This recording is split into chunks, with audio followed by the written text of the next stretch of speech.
vamos a ver el libro de Samuel en dos partes, como lo tenemos en la Biblia. Hoy vamos a ver la primera parte, que sería Primera de Samuel.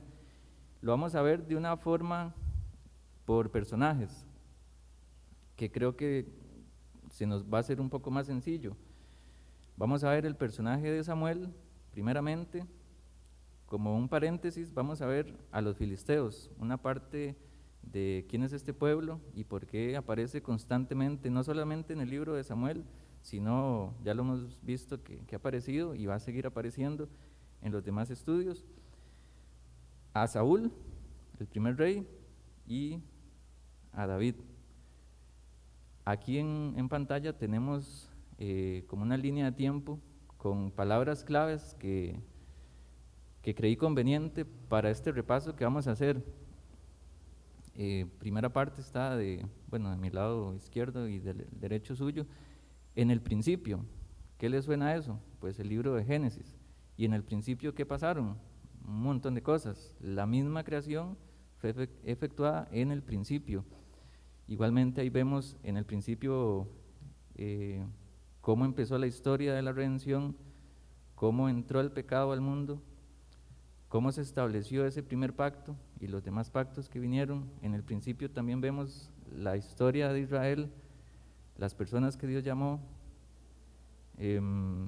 los primeros castigos. En el principio, o sea, en el Génesis, empezaron a pasar este tipo de cosas.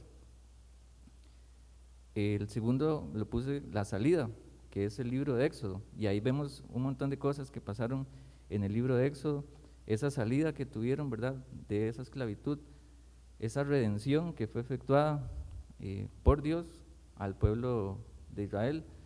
Después vemos la santidad, lo puse en esa palabra porque es lo que abarca casi que todo lo que vemos en Levítico, en Números. Gran parte de lo que pasó fue en el desierto, por eso le puse en el desierto. Ahí pasaron muchas cosas. Después viene el Levítico, que es esa segunda ley. Después viene lo que ya nos hemos visto en Josué, la tierra prometida y ese establecimiento. Ya ellos iban camino desde que salieron de Egipto. Ese éxodo fue a la tierra prometida y por muchas cosas que pasaron sucedió hasta el libro de Josué.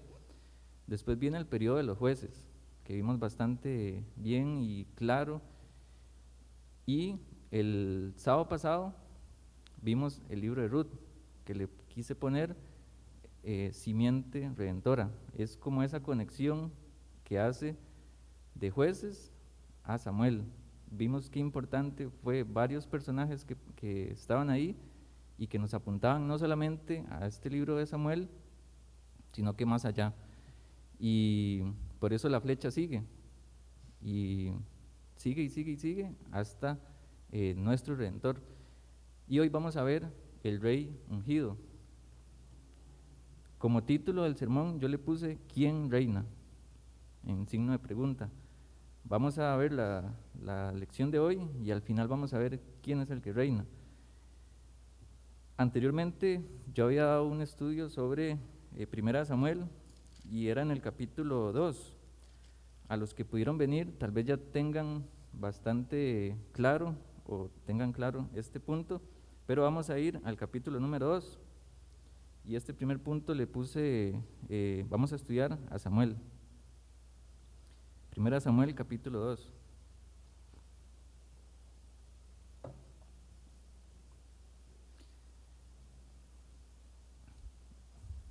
Entonces, en este primer punto vamos a estudiar a Samuel, a ese personaje, y un montón de acontecimientos que pasan durante su vida. Ahí les puse un montón de versos. El primer versus que vamos a ver es sobre Penina y Ana, que el capítulo 2 es el canto que hace Ana por una alabanza, por una petición que ella pidió, y ese canto es una alabanza por medio de esa respuesta. No lo vamos a leer todo, pero al principio Ana tenía problemas y no podía dar a luz.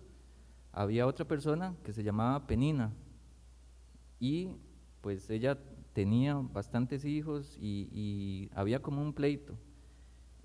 Vamos a leer un versículo clave tal vez del capítulo 1, el 1, versículo 4.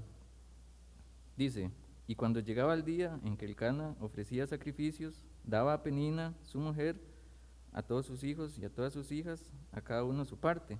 Pero Ana daba una parte escogida, porque amaba a Ana, aunque Jehová no le había concedido tener hijos. Y ese versículo 6 dice: y su rival la irritaba, enojándola y entristeciéndola, porque Jehová no le había concedido tener hijos. Entonces vemos aquí una discusión, empezamos a ver paralelos, y por eso empecé a poner esos versos, Penina versus Ana, y durante toda la lección quiero que noten esos versos. Vamos a leer el capítulo 2, del 1 al 11, y quiero que también vayan notando esas palabras claves: el fuerte contra el débil, la persona orgullosa contra el humilde, el saciado contra el hambriento y el rico contra el pobre. Dice el versículo 1 del capítulo 2: y Ana oró y dijo: mi corazón se regocija en Jehová, mi poder se exalta en Jehová, mi boca se ensanchó sobre mis enemigos, por cuanto me alegré en tu salvación. No hay santo como Jehová, porque no hay ninguno fuera de ti, y no hay refugio como el Dios nuestro. No multipliquéis palabras de grandeza y altanería, cesen las palabras arrogantes de vuestra boca, porque el Dios de todo saber es Jehová, y a él toca el pesar las acciones. Los arcos de los fuertes fueron quebrados, y los débiles se ciñeron de poder. Los saciados se alquilaron por pan, y los hambrientos dejaron de tener hambre. Hasta la estéril ha dado a luz a 7, y la que tenía muchos hijos languidece. Jehová mata y él da vida.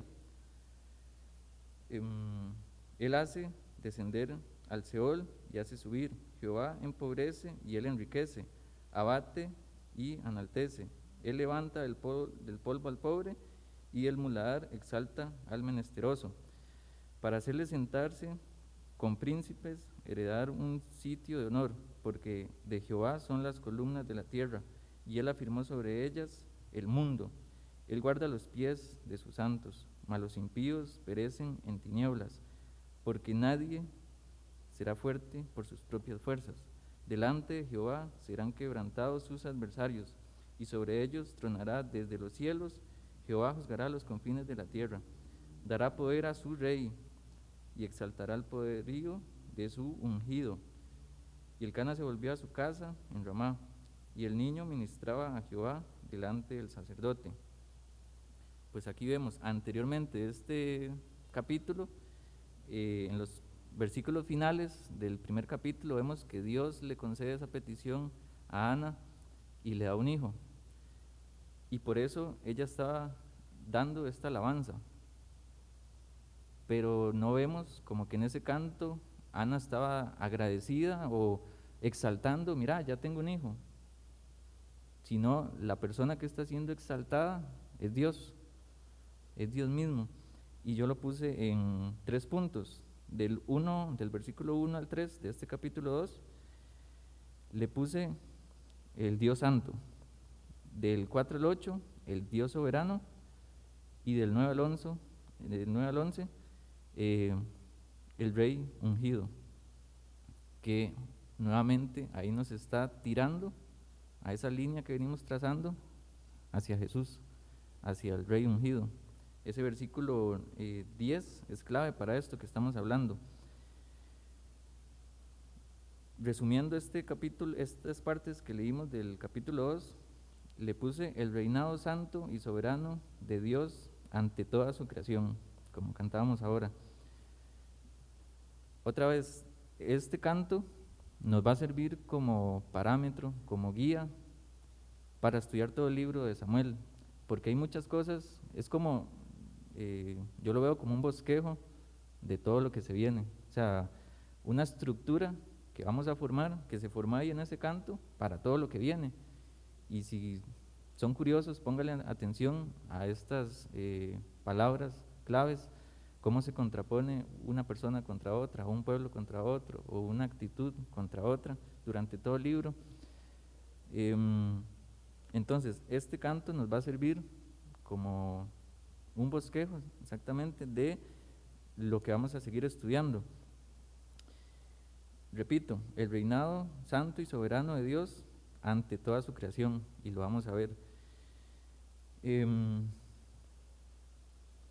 Aquí también podemos ver que Dios exalta a los humildes y humilla a los soberbios, como Rey santo y soberano. Un rey, por consiguiente, es soberano, él puede hacer lo que él quiera.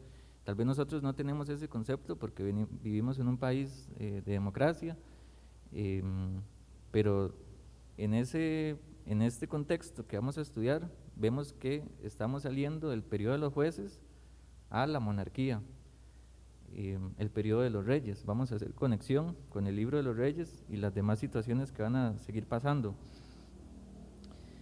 Ahora vamos a ir al capítulo 5. Les dije que, como un paréntesis, vamos a ver un detalle de los filisteos. No quiero dejarlo pasar o no ponerlo en el bosquejo, porque creo que es un personaje importante, no solamente en el libro de Samuel, sino en lo que ya hemos visto y lo que vamos a seguir viendo. El punto número 2 le puse los filisteos. El primero era Samuel. Y otra cosa, pues no terminamos de ver todo lo de Samuel. Cada personaje se va, cuando entra un personaje nuevo, se contrapone. Lo vamos a ver. Estamos estudiando Samuel, pues no hemos visto el final de Samuel, pero aquí se contrapone los filisteos. Vamos a seguir viendo sobre los filisteos y Samuel, y se contrapone Saúl, que es el tercer punto. Y vamos a seguir viendo a Saúl y se contrapone David.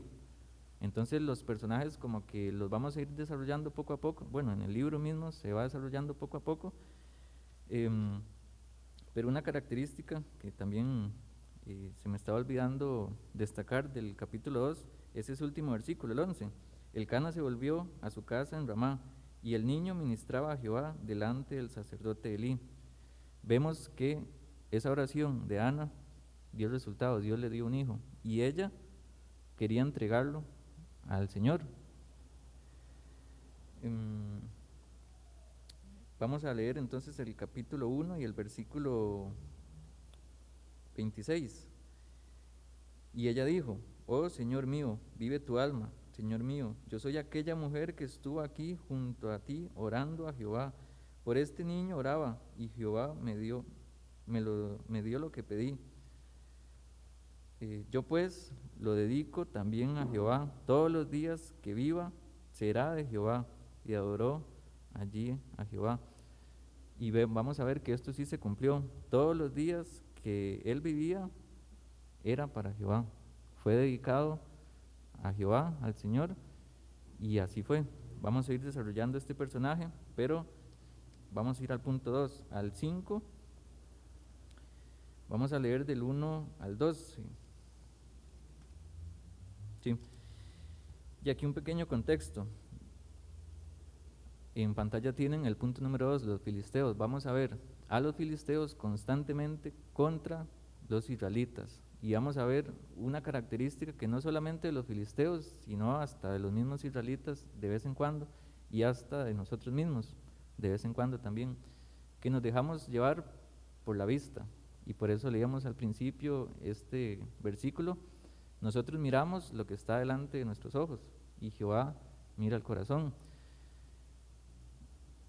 Cuando llegamos a los pies del Señor, nosotros no estamos viendo con estos ojos físicos, sino Dios mismo, por medio del Espíritu Santo, nos convence de pecado, de justicia y de juicio, y ahí son descubiertos nuestros ojos. Vemos lo pecadores que somos, vemos en el estado que estamos, y nos damos cuenta, no por nuestras propias fuerzas, sino por Dios, en la inmundicia que estamos viviendo y la muerte en la que estamos.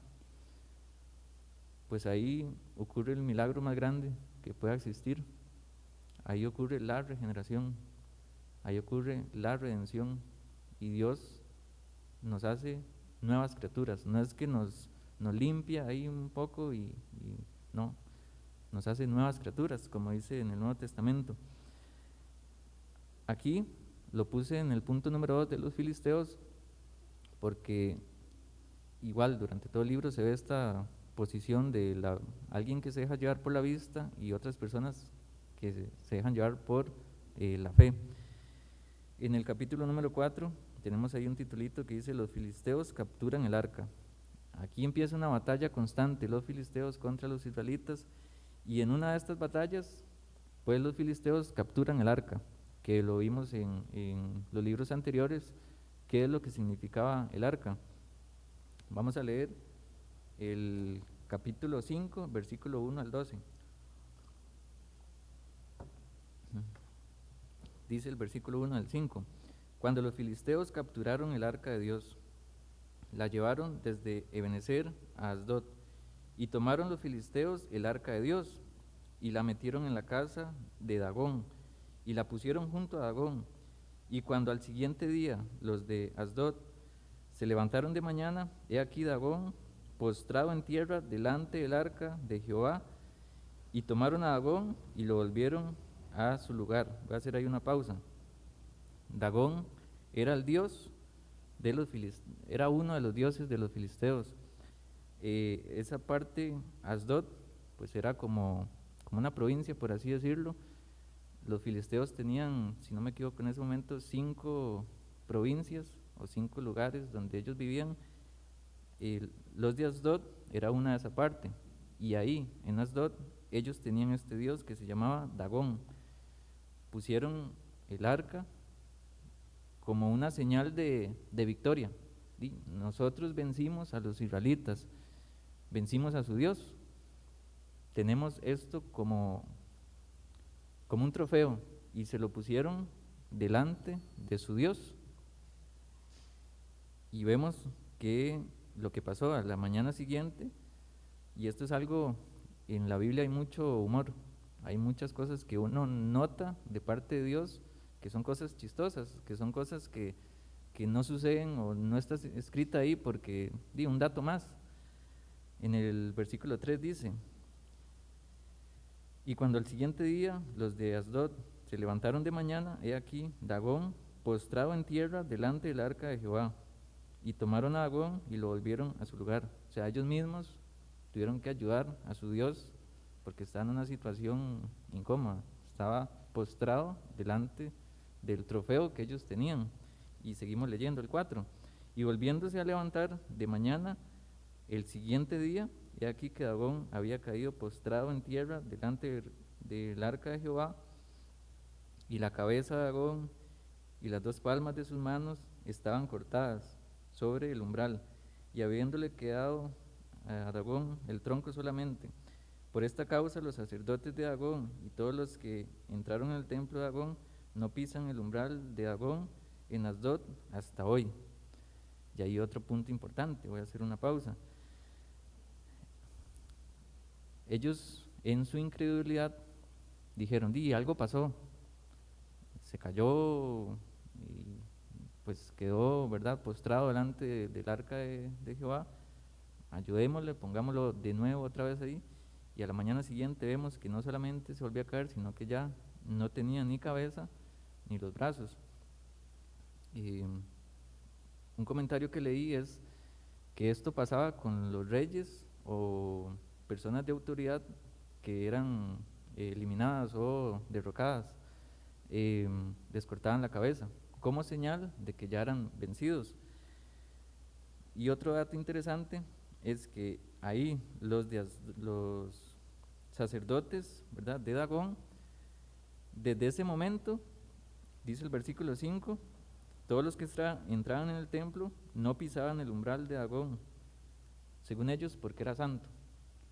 O sea, no porque algo pasó, sino ellos como que las manos de Dagón tocaron el suelo, esa parte del suelo, entonces ya ellos no volvían a pisar ahí porque era santo. Sabemos la incredulidad y el corazón tan duro. Y aquí quiero hacer un paréntesis.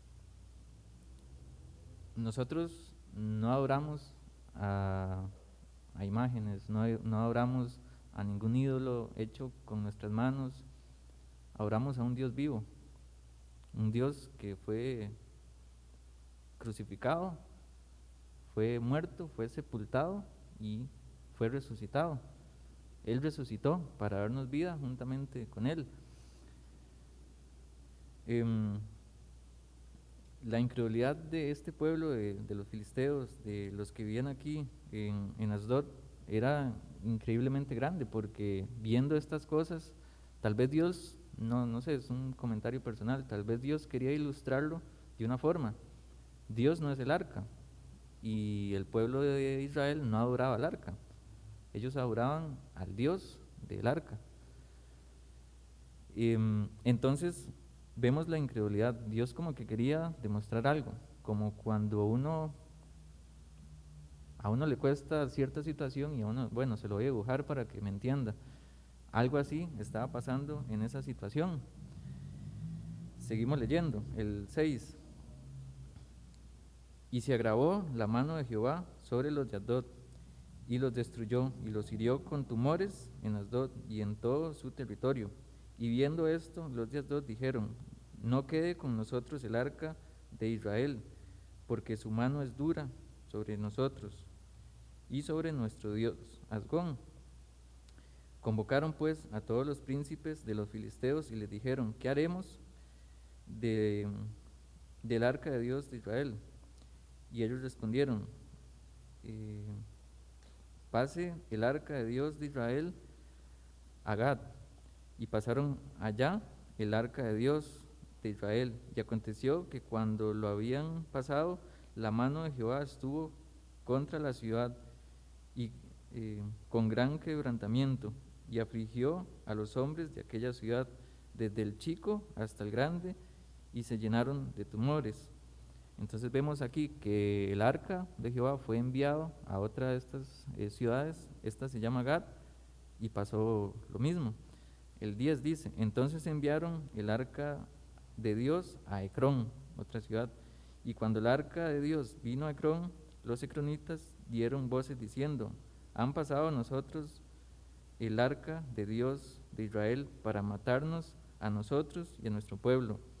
Y enviaron y reunieron a todos los príncipes de los filisteos, diciendo: enviad el arca de Dios de Israel y vuélvase a su lugar, y no nos mate a nosotros ni a nuestro pueblo, porque había consternación de muerte en toda la ciudad, y la mano de Dios se había agravado allí, y los que no morían eran heridos de tumores, y el clamor de la ciudad subía hasta el cielo.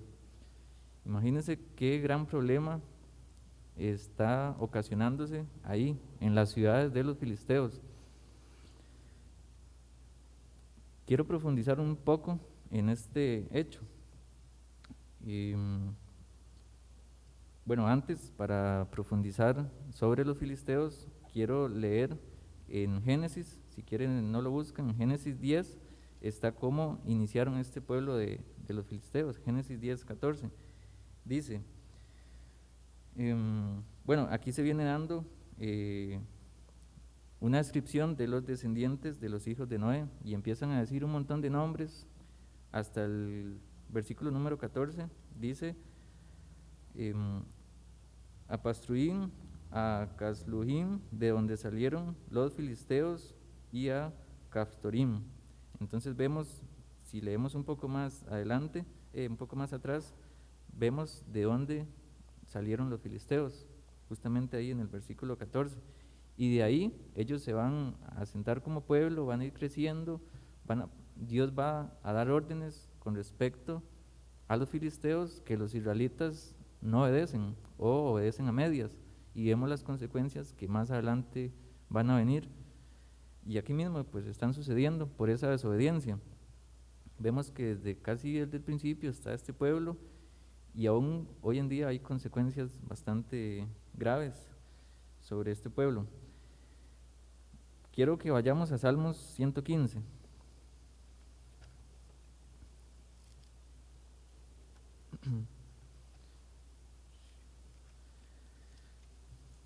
Para ampliar un poco este tema de Dios y los dioses falsos, los ídolos. Salmo 115.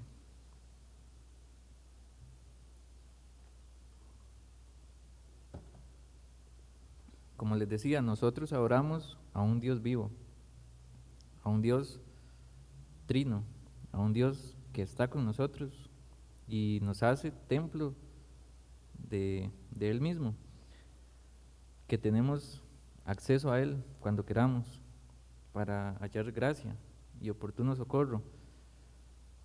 Lo tenemos ahí todos los días de nuestra vida y Él dijo, he aquí estoy con vosotros todos los días hasta el fin del mundo. Él murió y resucitó. Y vamos a ver esa contraposición entre un ídolo hecho, ¿verdad?, de materiales físicos, hecho por hombres, el Dios verdadero. El Salmo 115 nos habla bastante claro ahí. Vamos a leer del 3 al 8. Dice el versículo 3, nuestro Dios está en los cielos, todo lo que quiso ha hecho. Los ídolos de ellos son plata y oro, obra de manos de hombres. Tienen boca, mas no hablan. Tienen ojos, mas no ven. Orejas tienen, mas no oyen. Tienen narices, mas no huelen. Manos tienen, mas no palpan. Tienen pies, mas no andan. No hablan con su garganta. Semejantes a ellos son los que los hacen, y cualquiera que confía en ellos. Como este dios Dagón, él pues se cayó, no pudo ponerse de pie por sí solo, no, es más, no pudo ni siquiera hablar sobre, hey, me estoy cayendo, ¿no? Porque es muerto, es un material inerte. No pudo hacer nada, tuvieron que recogerlo y ponerlo otra vez. Volvió a caer y su cabeza y sus manos fueron quebradas. Caso contrario con Dios, pues el pueblo de Israel, por su negligencia, por su desobediencia, fue tomada el arca. Más adelante vamos a ver que Dios no ocupó ayuda del pueblo de Israel para volver.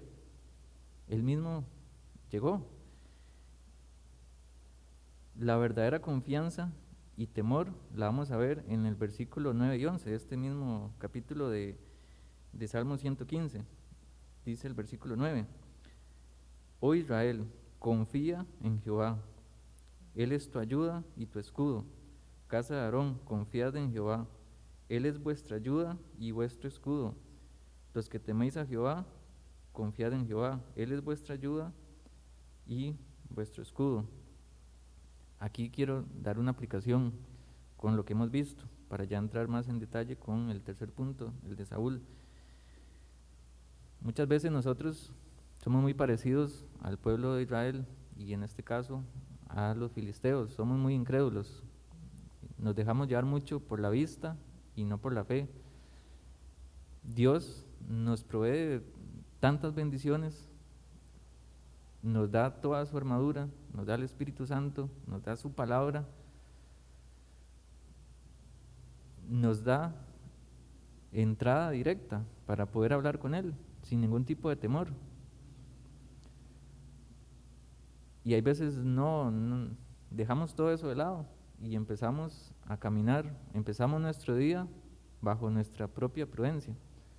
Como dicen Proverbios, somos esas personas necias que dicen, bueno, yo me la juego solo, o me olvido de todas las bendiciones que tengo, o sea, son infinitas y me voy así, sin armadura, sin nada, a la batalla. Como el pueblo de Israel, esto es para nosotros. Nosotros tenemos que confiar en Jehová. Él es nuestra ayuda y Él es nuestro escudo. Tenemos que confiar en Jehová. Él es nuestra ayuda. Nosotros que estamos aquí es con un propósito. No estamos aquí, ninguno de nosotros está aquí porque quería, no sé, por una razón equivocada. Dios sabe por qué nosotros estamos aquí. Y nosotros, los que tememos a Jehová, tenemos que confiar en Él. Él es nuestra ayuda y nuestro escudo.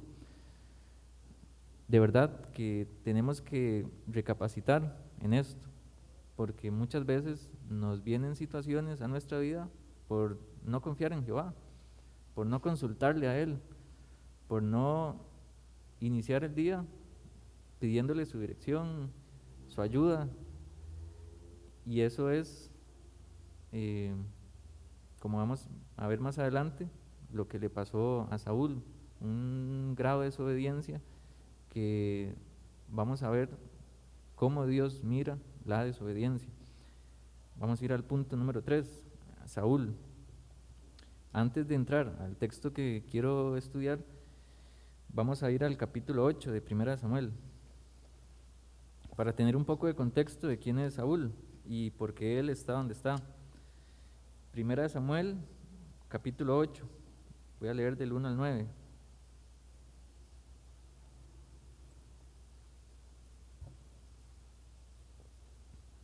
Y esto enlaza lo que viene pasando del pueblo de los filisteos, lo que pasó con el arca. Pues no puedo leerlo todo, pero más adelante ellos, los filisteos, hacen, bueno, los sacerdotes dicen, bueno, tenemos que hacer tal y tal cosa para regresar el arca a donde están los israelitas, y hacen una serie de cosas, y el arca vuelve al pueblo de Israel.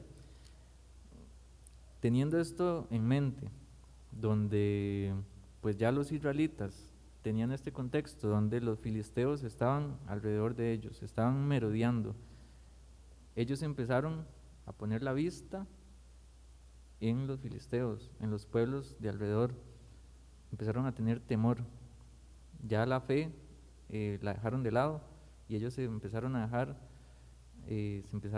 a llevar por la vista. Y esto que vamos a leer pues enlaza estas dos historias. 1 Samuel 8 dice del 1 al 9. Aconteció que habiendo Samuel envejecido, puso a sus hijos por jueces sobre Israel, y el nombre de su hijo primogénito fue Joel, y el nombre del segundo Abdías, y eran jueces en Berseba.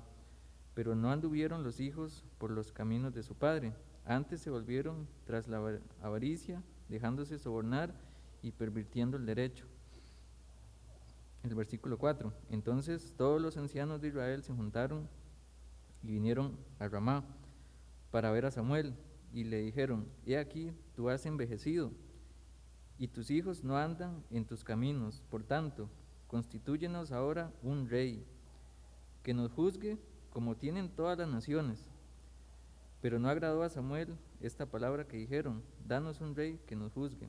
Y Samuel oró a Jehová, y dijo Jehová a Samuel: oye la voz del pueblo en todo lo que te digan, porque no te han desechado a ti, sino a mí me han desechado, para que no reine sobre ellos, conforme a todas las obras que han hecho desde el día que los saqué de Egipto hasta hoy, dejándome a mí y a mi siervo y sirviendo a dioses ajenos, así hacen también contigo. Como les decía, ellos empezaron a ver a su alrededor, empezaron a ver los demás pueblos, todos los pueblos tenían un rey, empezaron a ver que ellos ya tenían ejércitos, que ellos ya tenían, y se empezaron a dejar llevar por estas situaciones, dejando de lado a Dios. A Samuel no le agradó, y otra vez vemos el personaje de Samuel, por eso no quise cerrarlo ahí en el primer punto, sino que aquí ya está envejeciendo, ya Samuel es mayor, y el pueblo empezó a tener temor, bueno, Samuel está envejeciendo, los demás pueblos tienen reyes, ¿qué vamos a hacer? Hagamos algo para solucionar esto. Pidieron un rey. Vemos una particularidad de Samuel que es bastante importante, y también quiero resaltarla sobre Samuel, que es el primer punto.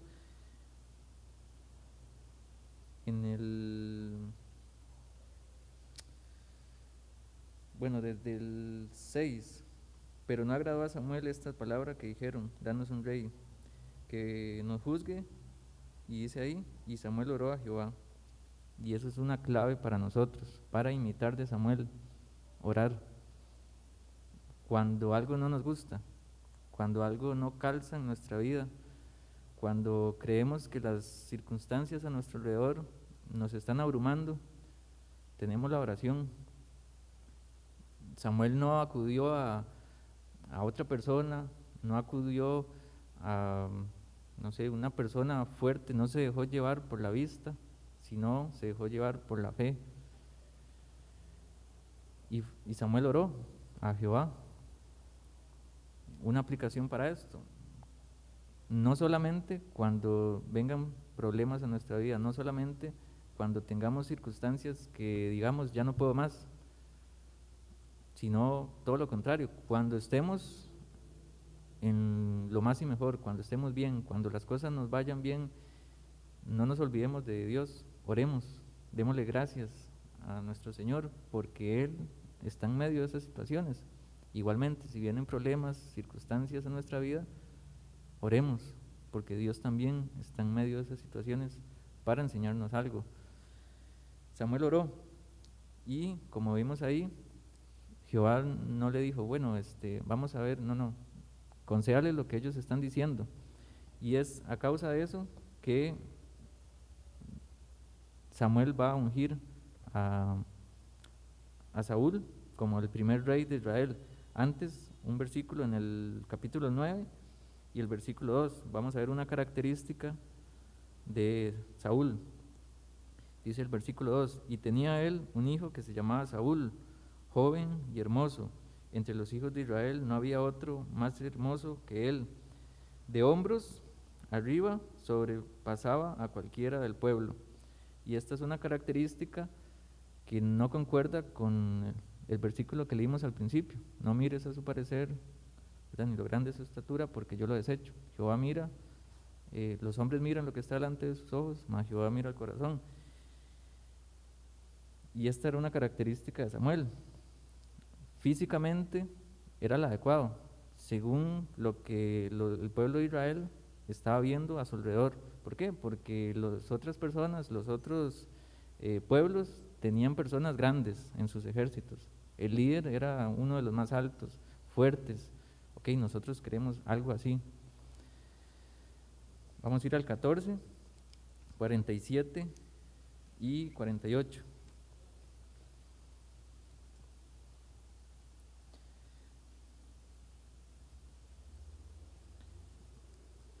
Dice el 47 del capítulo 14. Después de haber tomado posesión del reinado de Israel, Saúl hizo guerra a todos sus enemigos en derredor, contra Moab, contra los hijos de Amón, contra Edom, contra los reyes de Zoa, contra los filisteos, y a donde quiera que se volvía era vencedor, y reunió un ejército y derrotó a Amalec, y libró a Israel de mano de los que lo saqueaban.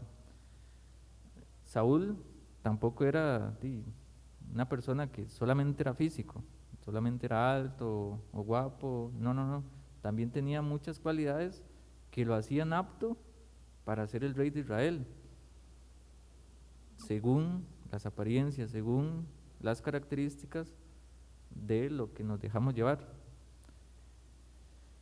Y otra vez, otra aplicación: cuando nosotros pedimos a Dios cierta situación, no nos dejemos llevar por nuestro alrededor, porque está de moda, porque todo el mundo lo hace, porque hoy en día no es malo, no es ni malo ni bueno, y está este sentido en nosotros de santificar las cosas que son mundanas, cosas que a Dios no le agradan, y querer hacer limpios ciertas situaciones que sabemos, porque tenemos al Espíritu Santo morando en nosotros, que sabemos son malas. Entonces, vemos que se están dejando llevar, y vamos a ir al punto número 3, que es Saúl. En esta parte vamos a ver otros versos: las personas desobedientes, o la persona desobediente contra la obediente. Y esto trae como consecuencia la muerte y la vida. Rápidamente vamos a leer 5 partes de este capítulo 15. Esta primera parte yo la titulé como instrucción, y voy a leer del 1 al 3 del capítulo 15. Después Samuel dijo a Saúl: Jehová me envió a que te ungiese por rey sobre su pueblo, Israel. Ahora pues está atento a las palabras de Jehová. Así ha dicho Jehová de los ejércitos: yo castigaré lo que hizo Amalec a Israel al oponerse en el camino cuando subía de Egipto. Si hay personas que están apuntando, este mandato que estamos viendo en el versículo 2, Dios se lo dio en Deuteronomio 25, 17 al 19. Desde el tiempo de Deuteronomio, en el capítulo 25, 17, 19, Dios dio ese mandato que se está por cumplir ahorita. Repito, así en el versículo 2, así ha dicho Jehová de los ejércitos, yo castigaré lo que hizo Amalec a Israel al oponérsele en el camino cuando subía a Egipto. Ve pues y hiere a Amalec, y ojo la instrucción que está dando, destruye todo pues y hiere a Amalec, destruye todo lo que tiene y no te apiades de él, mata a hombres y mujeres, niños y aún los de pecho, vacas, ovejas, camellos y asnos. Entonces vemos que esta es la instrucción, fue como muy específico Dios, no le dijo, bueno, vaya, mate todo, no, fue como muy específico con todo lo que tenía que exterminar. Básicamente era raer.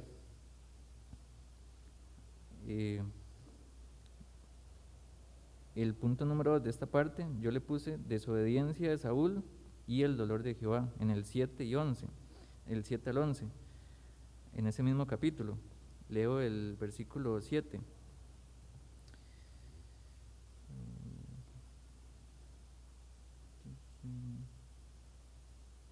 Bueno, leo desde el 6. Y dijo Saúl a los eneos, idos, apartaos y salid entre los de Amalec, para que no os destruya juntamente con ellos, porque vosotros mostrasteis misericordia a todos los hijos de Israel cuando subí a Egipto.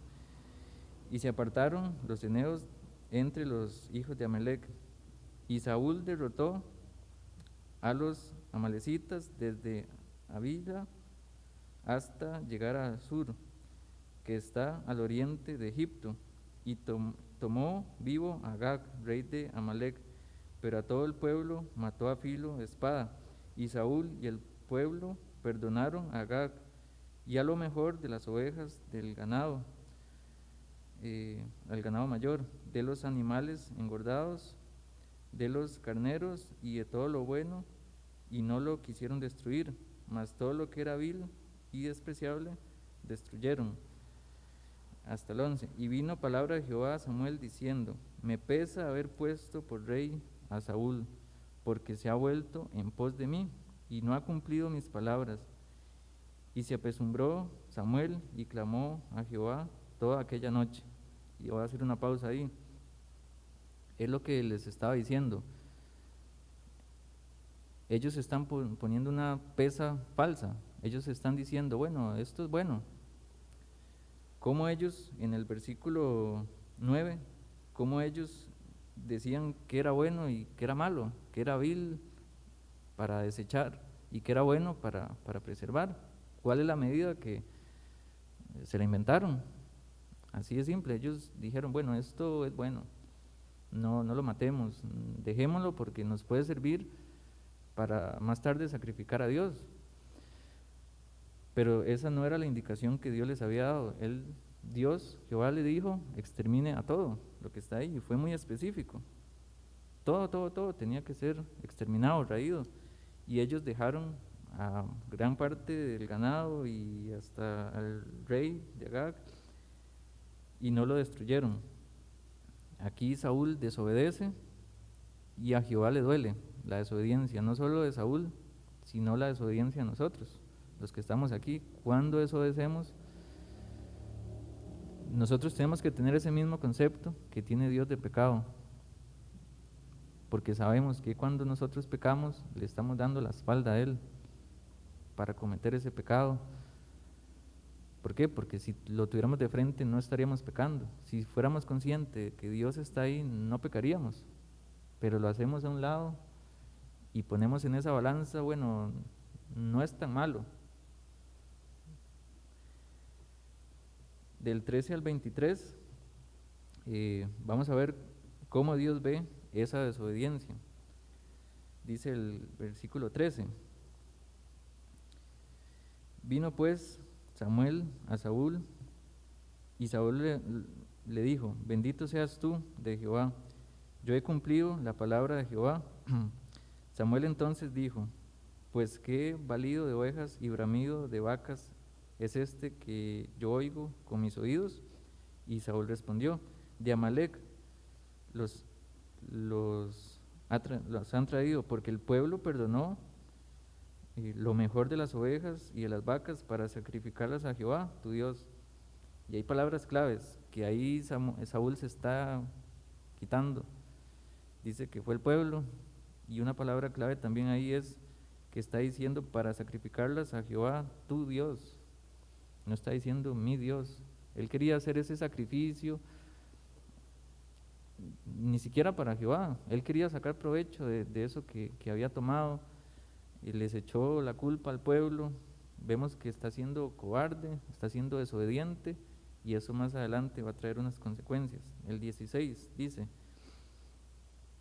entonces dijo Samuel a Saúl: déjame aclararte lo que Jehová me ha dicho esta noche. Y él respondió: di.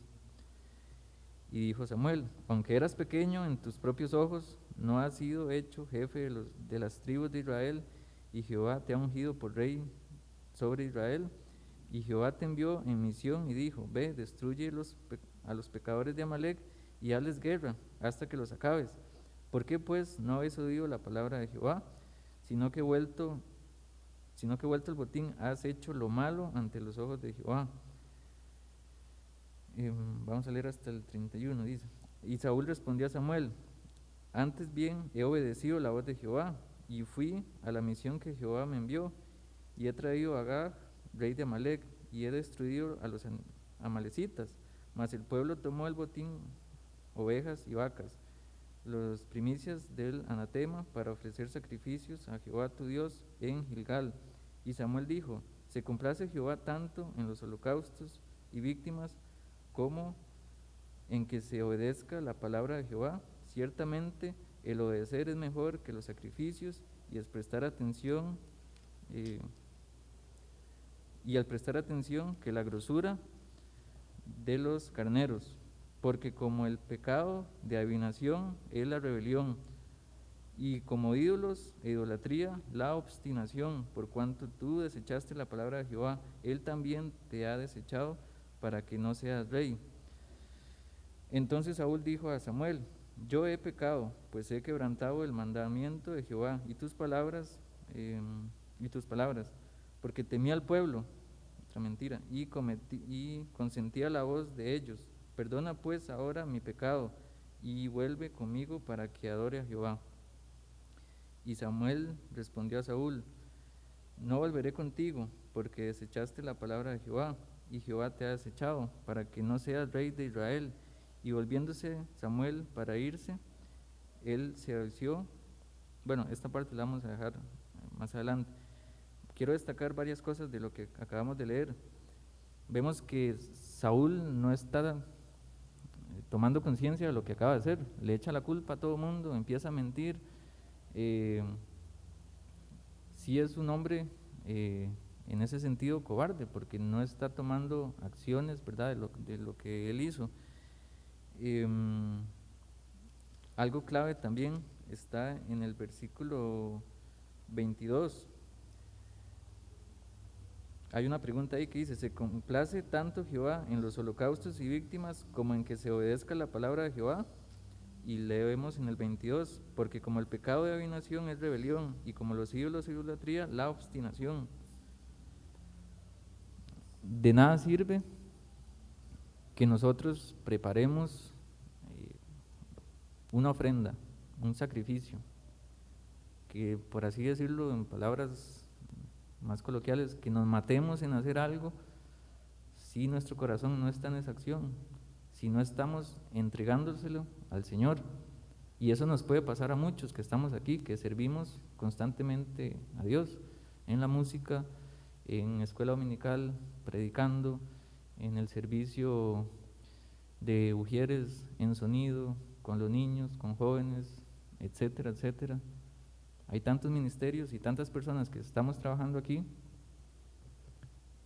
y si no lo estamos haciendo de corazón para el Señor, si lo estamos haciendo para quedar bien ante los que nos ven, para quedar bien ante una persona, para tantas razones equivocadas, Dios desecha todo eso. Y más adelante vamos a ver en el juicio, ¿verdad? Que en Apocalipsis dice que todo eso se va a esfumar, no va a quedar ahí nada. Y vemos la importancia que también tiene la obediencia y el impacto que tiene la desobediencia, cómo le duele a Dios esa desobediencia.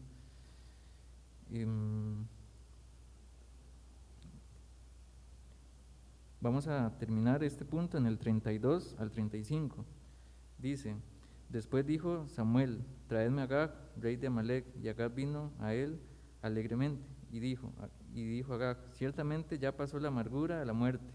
Y Samuel dijo: como tu espada dejó a las mujeres sin hijos, así tu madre será sin hijos entre las mujeres. Entonces Samuel cortó en pedazos a Agag delante de Jehová en Gilgal. Y fue luego Samuel a Ramá, y Saúl subió a su casa en Gabá de Saúl. Y nunca después vio Samuel a Saúl en toda su vida. Y Samuel lloraba a Saúl, y Jehová se arrepentía de haber puesto a Saúl por rey sobre Israel. Y aquí una palabra importante, dice que Jehová se arrepentía, y unos versículos atrás, en el 29 dice: además, el que es la gloria de Israel no mentirá. ¿Quién es la gloria de Israel? Pues Dios. Dice que no mentirá, porque no es hombre para que se arrepienta. Y pocos versículos después estamos viendo que Jehová se arrepintió de haber puesto a Saúl por rey sobre Israel. Y esa palabra arrepentimiento no es la misma que nosotros tenemos como arrepentimiento. Ese arrepentimiento que está teniendo Jehová ahí sobre haber puesto a Saúl como rey es dolor, y es un dolor profundo, como pasó en el diluvio. Hay un dolor inmenso. Dios, somos obra de Él, somos su creación, y Dios no quiere destruirnos, pero Dios es santo, santo, santo, y en su justicia Él va a actuar conforme a todos sus atributos. El cuarto punto es David. Vamos a ir al número 4. Y hay una situación bastante conocida, que tal vez aquí no nos vamos a detener tanto, y es David contra Goliat. Más adelante también vemos que Saúl está en contra de David, que es el final de esta primera parte del libro de Samuel. Pero vamos a leer algunas cosas en el capítulo 17. Vamos a ir al 17. En todo el capítulo 17, pues vemos la batalla de David y Goliat. Es bastante conocida, pero igual no quiero dar por entendido de que todos la saben, así que vamos a leer algunos puntos importantes. Vamos a leer el versículo 8 del capítulo 17. Dice, hasta el 11, y se paró, bueno, pues un poco de contexto, y otra vez los filisteos vinieron al pueblo, a las cercanías del pueblo de Israel, y hay una persona, un gigante, que se llama Goliat, y está atemorizando al pueblo de Israel. Y vemos aquí en el versículo 8 lo que está sucediendo. Y se paró y dio voces a los escuadrones de Israel diciendo: ¿para qué habéis puesto en orden de batalla? ¿No soy yo el filisteo y vosotros los siervos de Saúl? Escoged entre vosotros un hombre que venga contra mí, y si él pudiere pelear conmigo y me venciere, nosotros seremos vuestros siervos, y si yo pudiere más que él y lo venciere, vosotros seréis nuestros siervos y nos serviréis. Y añadió el filisteo: hoy he desafiado al campamento de Israel, dadme un hombre que pelee conmigo. Oyendo Saúl y todo Israel estas palabras de los filisteos, se turbaron y tuvieron gran miedo. De nuevo, vemos otra vez los versos que habían, y hay temor en el pueblo de Israel. Hay dudas, hay cosas que o sea, dice ahí que se turbaron y tuvieron gran miedo, porque se están dejando llevar por lo que está delante de sus ojos. El versículo 32 de ese mismo capítulo dice, al 37, vamos a leer.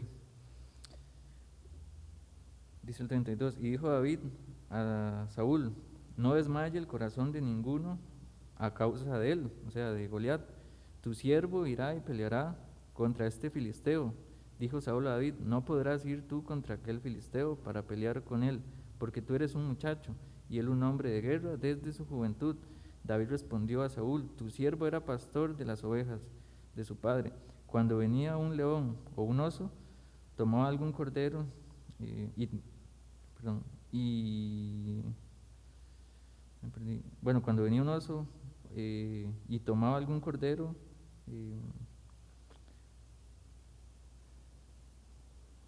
de un cordero de,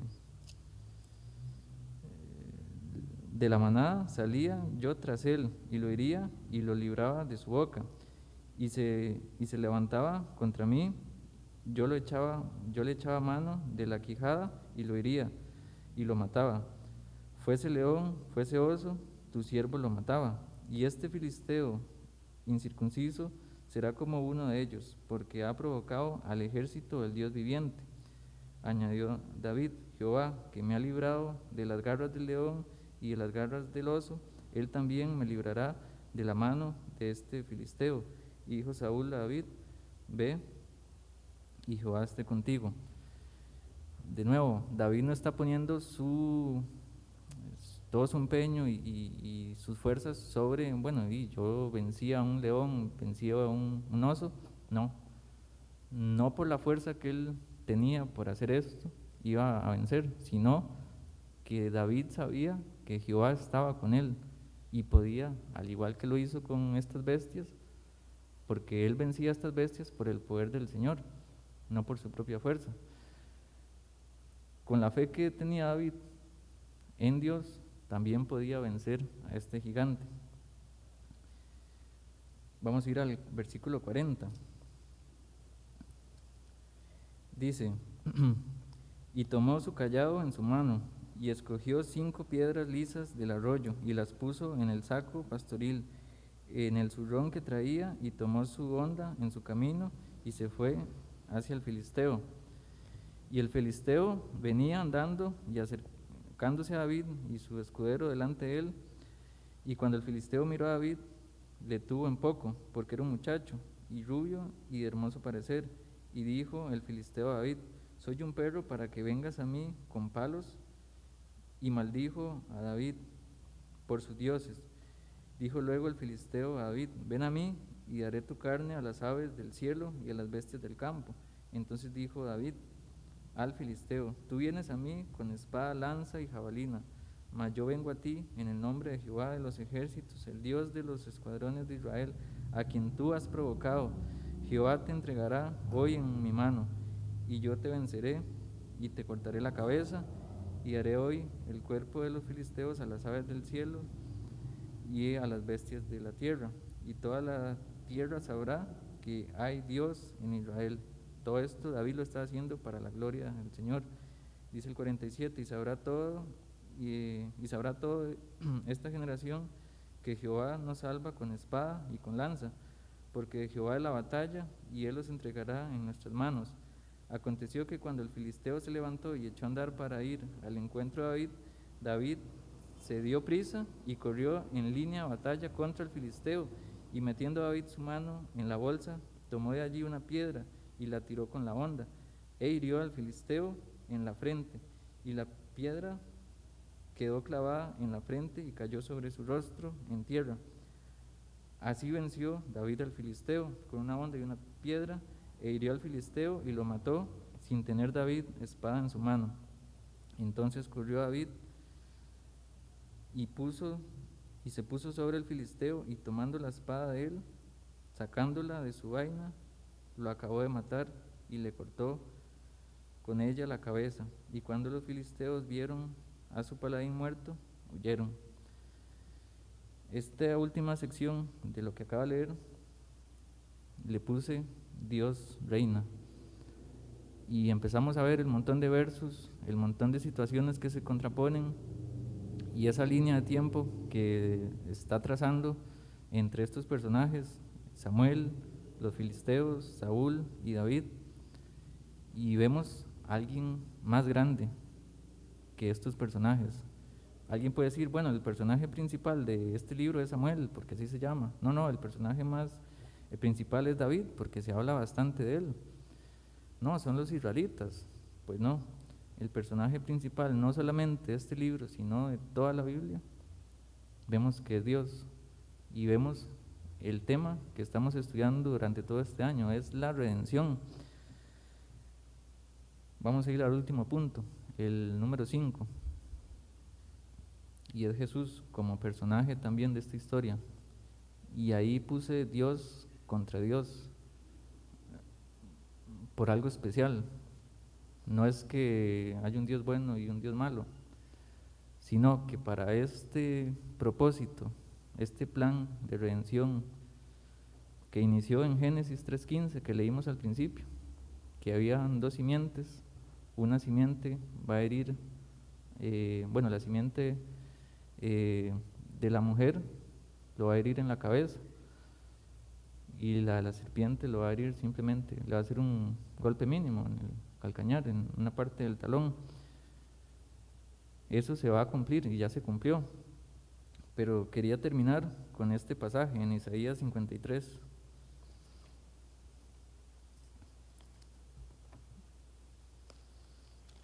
Que es un pasaje que tal vez bastantes conocen. Y a mí me encanta este pasaje porque pareciera que estamos leyendo el Nuevo Testamento, pero estamos en el Antiguo Testamento, Isaías 53. Vamos a leer desde el versículo 4.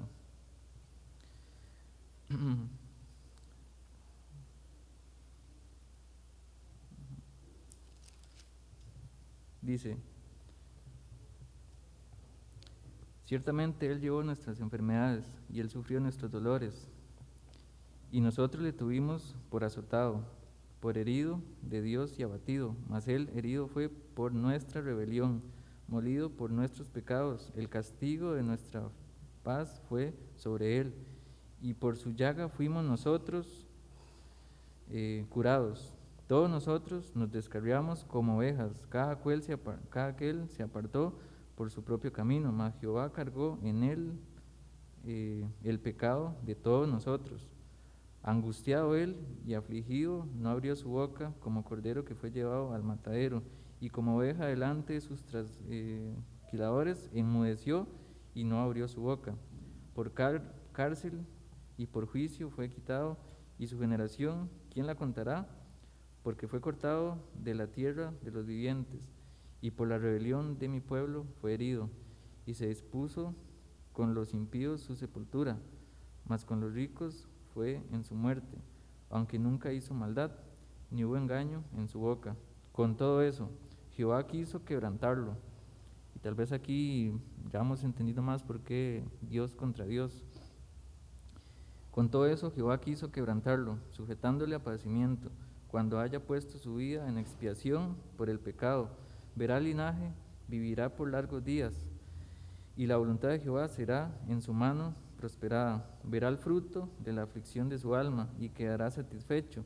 Por su conocimiento justificará a mi siervo justo a muchos y llevará la iniquidad de ellos. Por tanto, yo le daré parte con los grandes y con los fuertes repartirá despojos, por cuanto derramó su vida hasta la muerte y fue contado con los pecadores, habiendo él llevado el pecado de muchos y orando por los transgresores. Dice el 54, versículo 1: regocíjate, oh estéril, la que no daba luz, levanta canción y da voces de júbilo, la que nunca estuvo de parto, porque más son los hijos de la desamparada que los de la casada, ha dicho Jehová. Ensancha el sitio de tu tierra bueno, ahí vamos a saltar al 55:1, dice, a todos los sedientos, venid a las aguas, y a los que no tienen dinero, venid y comprad y comed. Venid, comprad sin dinero y sin precio, vino y leche. ¿Por qué gastáis el dinero en lo que no es pan y vuestro trabajo en lo que no sacia? Oídme atentamente y comed el bien, y se deleitará vuestra alma con grosura. Justamente Dios tuvo que ponerse contra Dios para este plan de redención. Él se puso en medio porque él tenía que castigar, como lo hizo con el pueblo de Amalek contra los filisteos, etcétera. Él es santo, santo, santo, y no puede dejar el pecado, la desobediencia así porque así. Él es un Dios justo, y como vimos el año pasado, todos sus atributos, Él no puede poner un más alto algún atributo que otro, sino, como lo vimos en la simplicidad, Él es una sola estructura. Él no puede dejar el pecado así, y Él mismo cargó toda su ira contra Jesús, como lo leímos en el capítulo 53, y vemos la descripción que se hace, o sea, es bastante gráfica, pareciera que estamos leyendo el Nuevo Testamento, y eso que está en Isaías, pues ya se cumplió. Dios vino, vivió una vida perfecta, fue el único que podía hacer ese sacrificio. Dice la Biblia que Él es el camino y la verdad y la vida, y nadie viene al Padre si no es por Él. Él fue crucificado, fue muerto, fue sepultado y Él resucitó. No quedó ahí como otros dioses muerto, como otras personas que en el mundo adoran. No, Él resucitó y Él pronto vendrá. Jesús reina, y es el tema principal del libro de Samuel. Vamos a empezar a ver el reino, el reinado, no solamente de los reyes que van a venir por consiguiente, después de Saúl y David, sino apuntando a un rey eterno, a un rey justo. Jesús reina y juzgará con gran poder a todas las naciones, bendiciendo a los que creen en Él en arrepentimiento para salvación. El Rey de Gloria vino para establecer su reino eterno y destruir toda maldad. Él pronto regresará. Y aquí es donde yo quiero llamarlos a todos a arrepentimiento y para que crean en Él, para salvación. El mensaje en sí del libro de Samuel nos deja bastante claro esto que estamos estudiando, que es la redención. Dios quiere redimir a cada uno de ustedes. Dios me quiere redimir a mí, y en algunos lo ha hecho. ¿Cómo puede Dios redimirlos?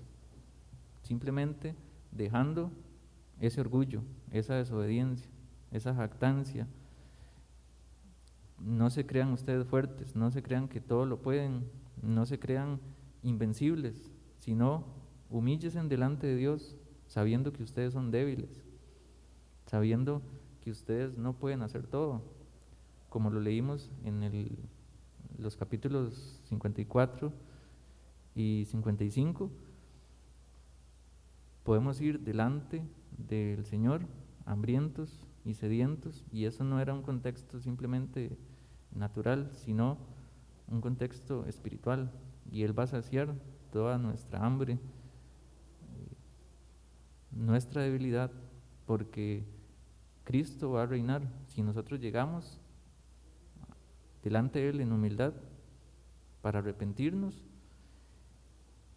y para aceptar que Él gobierne nuestra vida. Vamos a orar. Señor Jesús, gracias de nuevo por este sacrificio que tú hiciste y que leímos bastante claro en Isaías, cómo se iba a profetizar, cómo estaba escrito eso ahí y cómo ya se cumplió. Sabemos que ahorita nosotros estamos viendo hacia atrás lo que tú hiciste, pero también sabemos que pronto vas a volver por nosotros, los que somos tus hijos. Te damos la gloria y la honra, porque la redención es una obra trinitaria, y poderosa, que tal vez nos cueste entender, pero queremos sacar bastante tiempo de nuestra vida para lograr comprender este tema de la redención a través de todos los libros. Te agradecemos, Señor, por ese sacrificio y te pido que si hay alguna persona hoy que está luchando con esto, que no se ha reconocido débil ni hambrienta, que tu espíritu llegue hacia donde esa persona y tu espíritu la convenza de pecado, de justicia y de juicio, y que hoy sea el día de salvación. La honra y la gloria sea para ti, en el nombre de Jesús. Amén.